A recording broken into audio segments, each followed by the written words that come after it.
Kkooti eno ya City Hall esazeewo nti abavubuka ba Jobless Brotherhood balina emisango gy'okwewozaako. Omulamuzi Moses Nabende yasazeewo nti emisango gy'abano girina okugenda mu maaso era n'alagira oludda oluwawaabirwa okuteekateeka okwewozaako. Accused shall proceed to present their respective defences as provided for under section 127 of the MCA.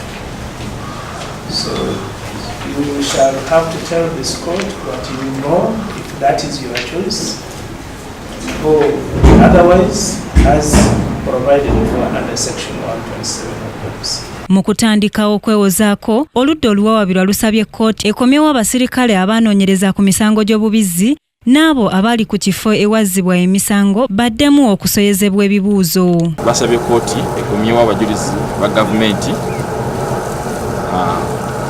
asooka nga ye Detective Sergeant Robert Mayanja ayabaziyiza kuyingira Palamenti n'abagulako emisango ne investigating officer Detective Sergeant Bani.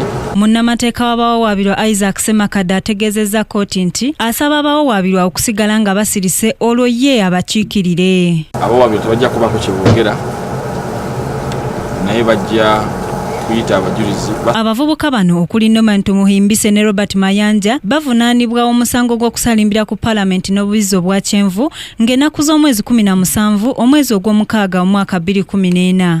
Omusango guno gwakuddamu okuwulirwa ng'ennaku z'omwezi 8 sabbiiti ejja.